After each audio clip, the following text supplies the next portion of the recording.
Consider This, a news and information program recorded on the campus of the University of Nebraska at Omaha. From the Fireside Lounge in the Milo Bale Student Center, here is your host, Carol Schrader. Hello and welcome back to UN Omaha. This week we're going to talk about a subject that is always there.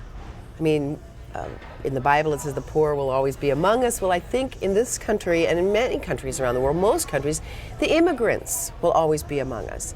How we handle them, whether they're legal or illegal, documented, undocumented, whatever words you want to choose, there are issues attached to immigration that evoke a lot of emotion. This week on Consider This, with me is Ed Leahy. He is the coordinator of the Immigrant Rights Network of Iowa and Nebraska. It's a new organization, relatively speaking. It is. This coming Thanksgiving will mark our one-year anniversary being established as the bi-state network. Now, is this being done in other states, something similar? Oh, certainly, and it depends on the area. There are about 6 or 7 national organizations that have a pro-immigrant agenda and that connect with the grassroots organizations.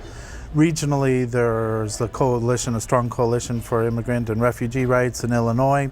There's a developing one in Kansas, some seeds and desire to make that happen in Missouri, but Iowa and Nebraska is certainly the newest. I think since 9/11, the issue of immigration, not so much as we saw it before. When we thought, let's say in Nebraska of immigration, we thought, well, you know, there's a few Sudanese here and there's Asians, but the Hispanic population is probably the most noticeable in terms of how the workforce has changed in Nebraska. And there are some issues attached to that, but since 9/11, the whole issue of immigration has sort of changed some of the agenda, certainly of our president, I think. When he came into office, President Bush was stand up next to the president of Mexico, Vicente Fox, and they were going to try to bring a serious issue of amnesty for many of our undocumented workers. This is all changed. It has changed, and it's changed not really so much due to the security impact of 9/11. There's political but consequences. It's changed because of the political consequences, and President Bush, in fact, really has abandoned his pro-immigrant agenda and his outreaches that he has done to the Latino voters as well during that time. There are moves afoot to try to come to some compromise isn't even the right word. Some solution isn't even the right word. How do we take hundreds of thousands of workers, primarily Hispanic, that are in this country holding jobs, filling jobs that by and large most of us don't want, or they don't pay a high enough wage to attract many of our longstanding citizen groups, and fill this need, and at the same time make the immigrants legal without saying, every 3 or 4 years they're going to grant an amnesty. There's nothing to keep illegal immigrants out. Well, it's a complicated question, Carol, and I don't pretend to have all the answers, but I think that even by some of the examples that you've cited, there are a few things that we can begin to look at. First of all, the system is antiquated and overburdened and doesn't reflect the current needs that our country has. We are a nation of immigrants. We have always been a nation of immigrants, and we always will be a nation of immigrants. The first Europeans came to this land looking for religious freedom, looking for political freedom, and they formed a society and wrote a constitution that would direct that for the future. We've never seen any other country like that on the face of this earth. But in times past, in the modern times, what we've seen is the development of a quota system, of reactionary politics to certain groups over time and those quotas and those systems are still in place, and they don't reflect the modern reality. For example, Nebraska has an English-only law, and the reason we have an English-only law is because the large influx of German immigrants after World War I. Right. People were saying, well, look at these people. They're not learning the language fast enough. They're not integrating in. Our schools are overburdened. We heard all of the same kind of comments back then that are going on now. Now we're stuck with a constitutional amendment that isn't even enforceable, in fact was found unconstitutional, and we're trying to clean that language up in this upcoming election. I doubt we'll have a special session to do that. Probably not. So things never change. In fact, many of our early settlers came here as prisoners. Many of them really didn't do anything serious, but there were some serious criminals. And they legally, in a sense, they were shipped out of the country by the motherland and allowed to come here. And I'm not saying that immigrants are criminals, but what I'm saying is people of all statures have come, and there have been waves of immigration over the centuries that made people, I suppose, uncomfortable in that this country started to get a feeling of homogeneity, even though there were different groups. But so in the vast circles or the social circles, or let's say even the higher circles back when we had a more elitist society, that comfortability is something that people get used to. Now, if I go to South Omaha, where I went to high school, Spanish greets my ears more often. And I'll admit, my first feeling is my comfort zone is affected. Well, change is hard for anybody. And I think that the kinds of changes that we're seeing today throughout the country, but especially here in the heartland, are not only the cultural or language changes, but oftentimes a racial change too. And that often is another way that impacts good people. I'm not suggesting that there's an inordinate amount of racism here, but it's something that strikes people immediately. Well, certainly when the different European groups, your ancestors are Irish, when they came, mine were Irish and German and Czech, even though the languages were different, there was a similarity of culture, you know, not identical, but a similar string of culture. And you could know a personal friend that looked somewhat like these immigrants. Right. You know, this is not true with the waves that are coming in now. So it might be a racial issue, or a difference issue, maybe. Yeah, I think the challenge for all of us is to look where we do have the commonality in cultures and in values. I think today's newer immigrants have the kind of values that we have traditionally held up. They are generally very religious, usually Christian, that they also have great dedication to family. They are a younger generation, so children's issues and the hope of a new generation is there, and they are immensely dedicated to work. They have the work ethic that also built our country and made our country very strong. I think if we focus on those values, we see a lot more that we have in common than we have different. You know, some of the communities in the heartland, smaller communities than Omaha, you can look in Nebraska, Norfolk, Lexington. You can look to Denison, Iowa, where they have recently decided to put up a memorial to those Mexicans, assumed to be Mexicans, that died in that horrible death in that rail car, because they have large Hispanic populations, and they're trying to build some bridges. However,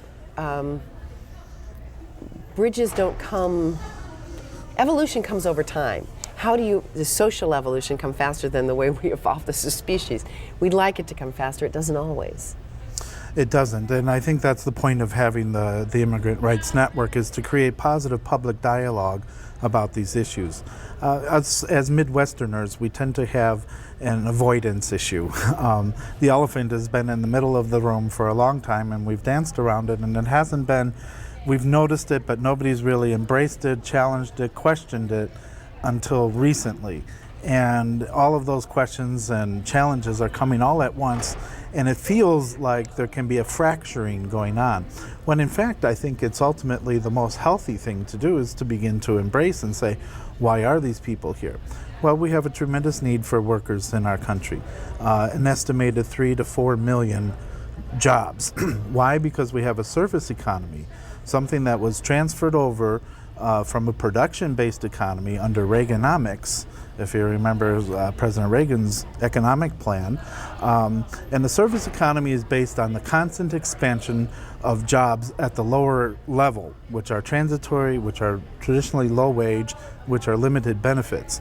The constant expansion of those jobs creates better jobs the farther up the economic scale you go. But in order to fill those jobs, we need to have workers who are willing to do that. As it is in the global economy, many countries are unable to provide those kind of jobs and work for large populations of predominantly young people. The average age in Latin America is between 14 and 16.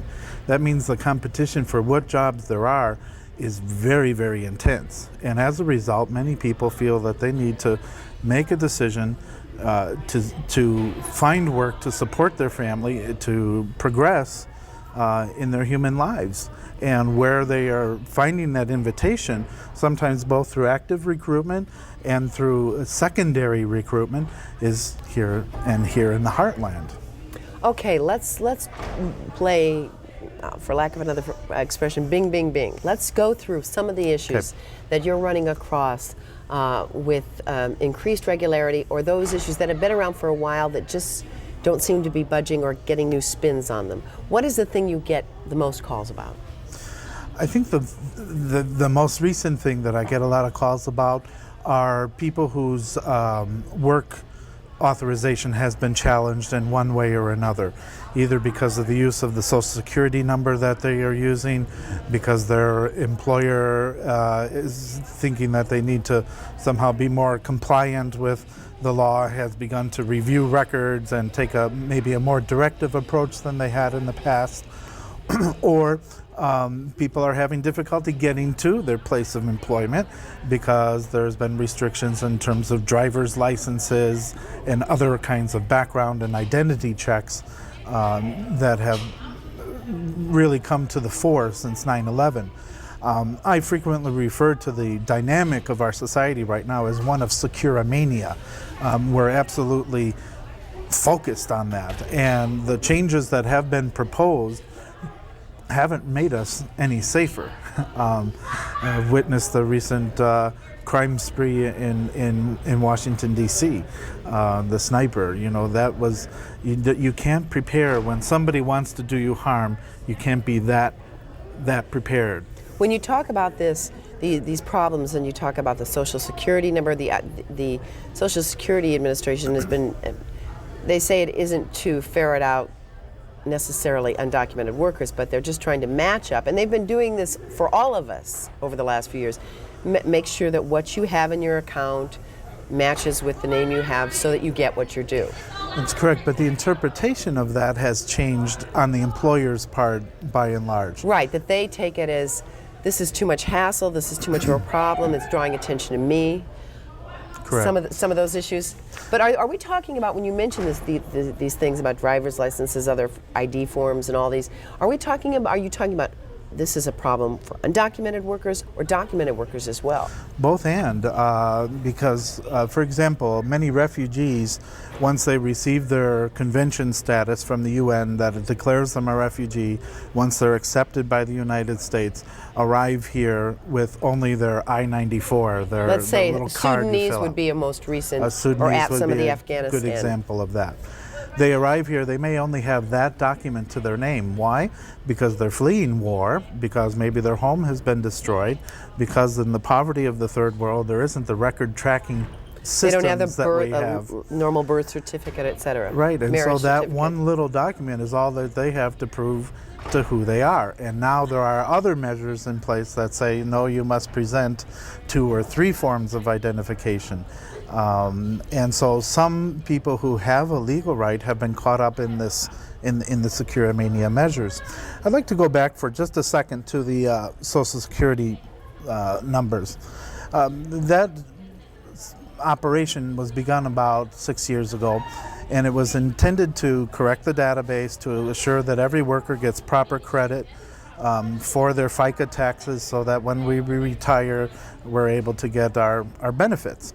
In 1996, the Social Security Administration sent out about 40,000 some letters. Last year it was about 110,000 letters. This year it's approaching 900,000 letters. And there's many reasons why a no-match letter can be indicated. A person might have sloppily written his or her number down on the job application. An employer may have made a mistake and transposed the number in the transference of that to the form that they send to the administration. The data entry person may have made a mistake. A woman could have gotten married and not changed her name, or a husband who hyphenated his name with his spouse Which happens a lot. It's not just women that do that. In the Hispanic countries, that there's a lot of this. There's a lot of that, yes, and we see the use of two last names. Mothers and fathers' names. Mothers yeah. and fathers' names. So there's many legitimate reasons that can happen. And of course, then there is the undocumented worker who is using a made-up number or somebody else's number, and that won't match with the name. And the intention of the Social Security Administration is to assure the proper credit goes to each worker. When they can't assure that, they issue this letter. And the employer's responsibility is just to inform the worker, you have a question about getting your proper credit, please take care of that with the Social Security Administration. If the worker does, there's not another letter that's issued that says, now everything's fine. So for that reason, the letter was never intended to be punitive to the employee at all. But it has turned out punitive? But it has turned out to be rather impunitive, and it has become an incident in where people now believe that the Social Security number is an internal passport that proves one's identity, one's residency status, one's official relationship, and then that isn't what that number is intended to be. So you do get a lot of calls on those sorts of things? Quite a few. Has the issue of, and I hate to bring this up, but I think one of the things that sparked attention, at least on if you listen to call-in shows, which, how much credence can you put into the people that happen to call in? I think a lot of people listen, but the regulars that call in, was the issue up in Norfolk with the suspects in that horrible bank robbery where people were killed.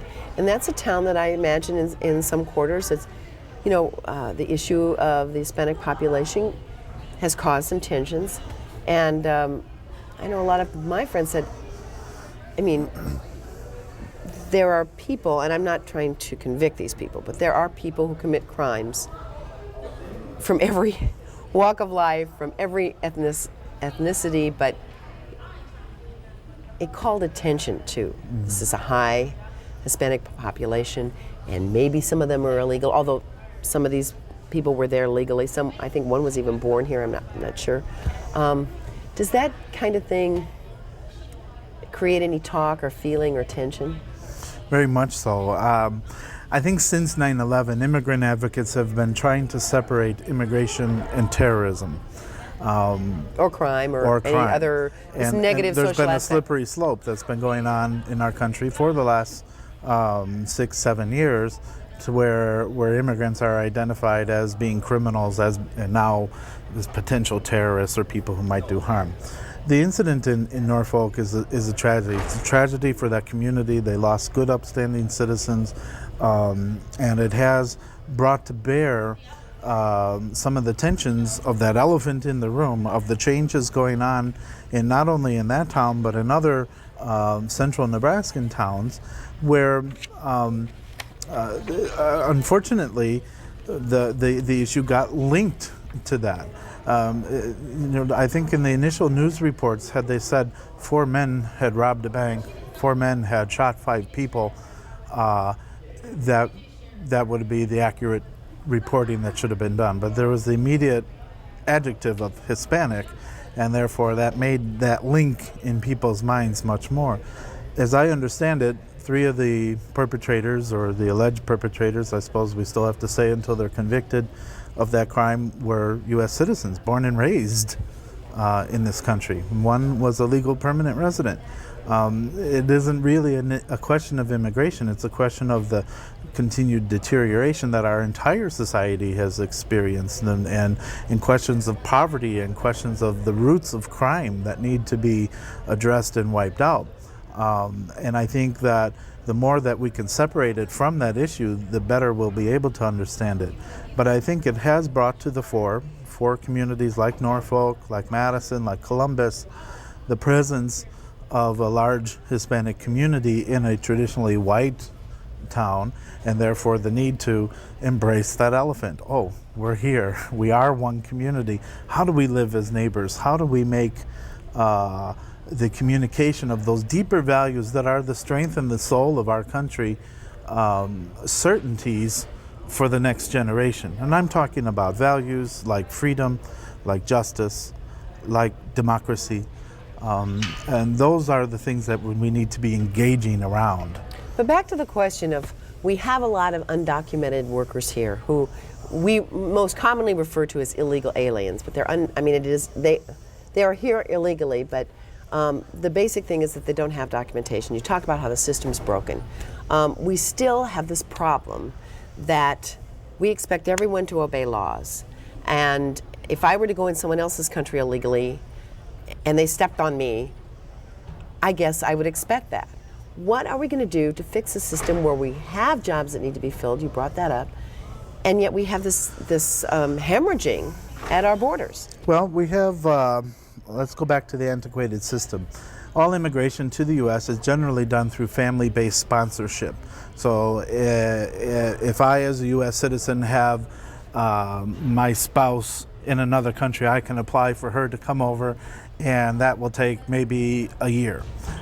If I were an immigrant with a legal permanent residency status and wanted to apply for my parents to come over, or my minor children, that could take up to 3 years. If I were a legal permanent resident and wanted to apply for my brother or sister to come, that could take 8 to 10 years. And then it's even more depending on one's country of origin. For example, most Mexicans that do apply to come here legally and await that visa process have a 10 to 12 year wait. And that's a very long time to put one's life on hold. Is that because of quotas? It's because of quotas. And the reasonable thing to say in terms of our economic needs, our business needs, our security needs, and a stronger hemisphere, because Mexico is an ally and a friendly nation, is why don't we up the number of visas that are available for Mexicans to come here legally? But then we heard when President Bush first started talking about trying to come up with some amnesty plan which affected and maybe changing quotas, he was met with a lot of resistance from the sort of the geopolitical spectrum, not just home politics. Yeah, I think some of that was because there's also a very vocal anti-immigrant group in this country. Immigration numbers are high right now, but the percentage of foreign-born people in this country is actually lower than it was at the turn of the 20th century. We really tend to forget, as I said, those waves of immigrants. And generally, though many of them, I mean, you can talk about the Irish and the potato famine that where there was a specific reason on their end for the wave. Many times it has been because of the jobs here. The railroad, the building of the railroad across this country, right, is a prime example of just one industry that needed workers now. So how do we reconcile that this is a part of our heritage and our culture with the unwieldy situation and some legitimate security concerns? I mean, you don't want to allow people that are criminals or terrorists, in other words, be able to check records and whatnot. Well, I think that is balanced by the fact that we need to up the number of visas available and to use the visa application process. But we can't as even a means. Get the people through it with the actual people that have to, do the paperwork. I know they've speeded up the process a little in the Nebraska-Iowa office. They've been under criticism, and they have cut down by a month or two here and there, maybe 3 and 4 in some of the categories. But there's physical work that has to be done, and our economic situation may not allow more INS workers or whatever. Well, I think that was what has created part of the question of having a legalization. I think an amnesty is not a good thing to have. An amnesty is a Band-Aid operation that just says, okay, you're undocumented, now you're not.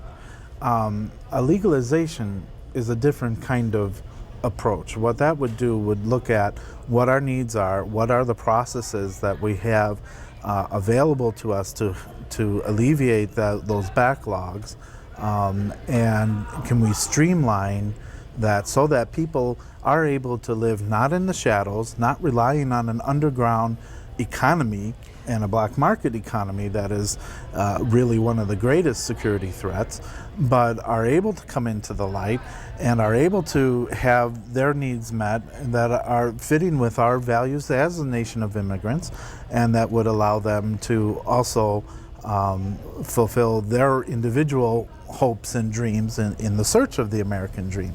So when are we going to have or are we going to have a frank public discussion about this and public engagement? It seems to be one of those issues that somebody will get mad at something and it'll hit the headlines for a while.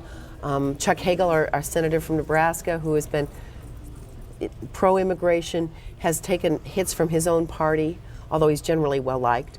But when are we going to have an open discussion of this? Well, I do believe that those discussions are happening. I think that it's unfortunate that we've seen that the Mexico-U.S. dialogue has been stalled. Even when President Bush was in Baja California last weekend, he showed considerable tension. That with was President reported Fox. by observers that there wasn't, the dialogue wasn't you much could see dialogue it on there. their faces.